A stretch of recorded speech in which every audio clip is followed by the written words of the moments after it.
Ana teringat sebuah riwayat yang dikeluarkan Imam Ahmad dalam sunannya, Al-Hakim dalam mustadraknya, bahwasanya Umar radhiyallahu, lihat bagaimana para sahabat tuh hatta dalam masalah dunia nggak mau menyelisihi Rasulullah SAW. Lalu bagaimana dalam masalah agama? Coba perhatikan. Umar bin Khattab suatu hari jalan di gang-gang rumahnya para sahabat menuju ke Masjid Nabawi. Jalan. Umar bin Khattab dengan tampangnya, antum tahulah, wong dehemannya saja dalam hadis Muslim bikin tukang cukur kencing berdiri, ya kan? Beliau mau cukur, kan beliau bekam di kepala, maka beliau cukur dulu. Tapi pas dicukur nggak sengaja, dehem. Itu tukang cukurnya langsung kencing berdiri. Saking itu dehemannya Umar, saking menggelegar suaranya, mungkin kayak gemuruh atau apa gitu kan.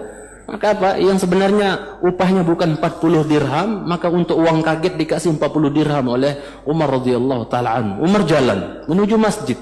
Tiba-tiba di pertengahan jalan ada talang, untuk biasanya untuk jatuh hujan ya, talang. Itu apa? Dari rumahnya seorang sahabat ada talang, moncong ke jalan.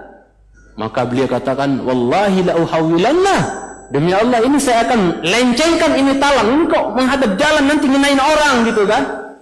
Ya, kok agak ngelenceng ke jalan nanti ngenain orang ini. Siapa punya? Naik dia, nggak pakai ngomong, langsung dia naik.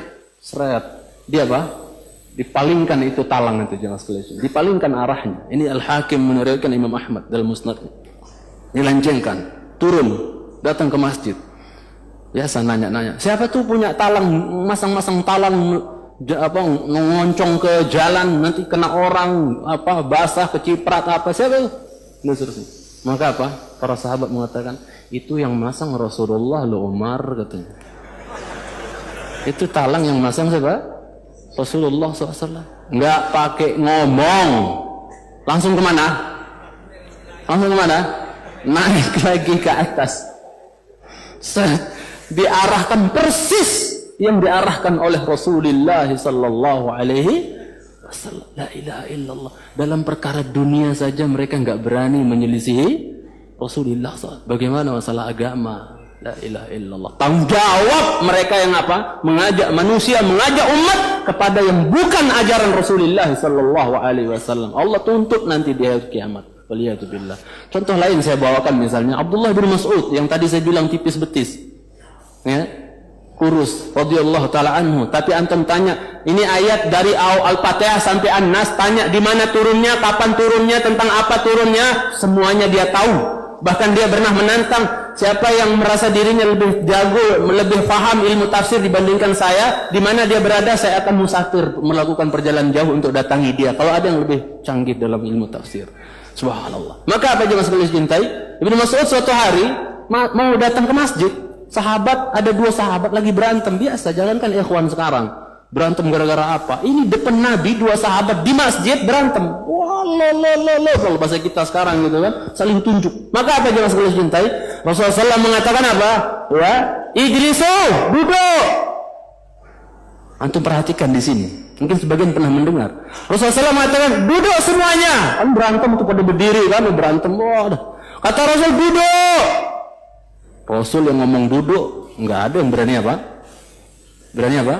Ngutang berdiri, enggak. Pada duduk semua. Qaddarallah masya'a fa'al. Pas Rasul bilang, ijlisu, duduk. Abdullah bin Mas'ud datang dari luar, nggak ngedong apa-apa, orang berantem, orang nggak paham. Tapi ketika beliau sampai di tengah-tengah pintu, pas Rasul mengatakan apa? Duduk. Nggak ngedong apa-apa, langsung dia duduk di pas tengah-tengah pintu masjid, duduk di situ. Orang-orang bingung, Ibnu Mas'ud ngapain ngalangin orang di masjid itu? Apa di pintu? Rasul sudah bersabda, untuk tariqah haqqah, berikan jalan itu apanya? Haknya. Duduk di pintu, maka Rasul menegur, Ibnu Mas'ud, ya, kok duduk di situ? Orang mau masuk dan seterusnya. Apa kata dia? Ya Rasulullah, apa kata Ibnu Mas'ud radhiyallahu taala anhu, khasyitu an ukhalifaka fa ahlak. Aku khawatir akan celaka, akan binasa ya Rasulullah gara-gara menyelisihimu, kata siapa? Kata Abdullah bin Mas'ud. Wong tadi ketika aku masuk engkau mengatakan duduk, ya aku duduk katanya. Padahal dia enggak ngedong apa-apa. Lihat bagaimana para sahabat radhiyallahu taala anhu ajma'in. Ya, Hatta dalam masalah dunia nggak berani menyelisih Rasulullah, apalagi mengganti-ganti dalam masalah agama, nggak berani mereka.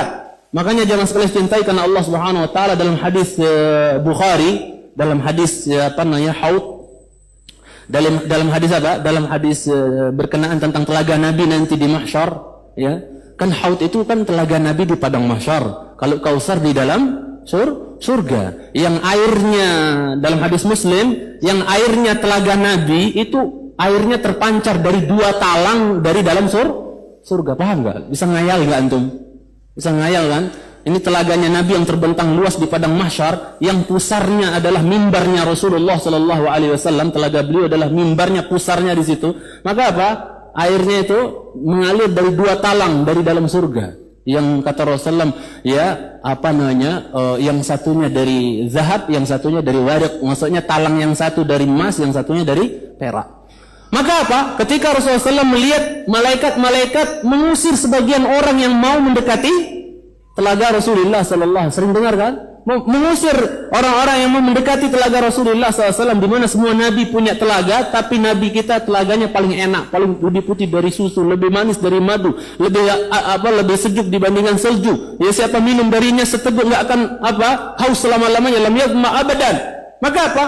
Malaikat ada yang sibuk-sibuk mengusir orang, menghalang-halangi biar nggak dekat ke telaga Rasulullah SAW. Mereka itu umatku, jangan, kenapa kalian usir, kenapa kalian halang? Itu umatku, itu umatku. Apa kata para malaikat dalam hadis Bukhari? Ya Muhammad, innaka la tadri ma ahdatsu ba'dak.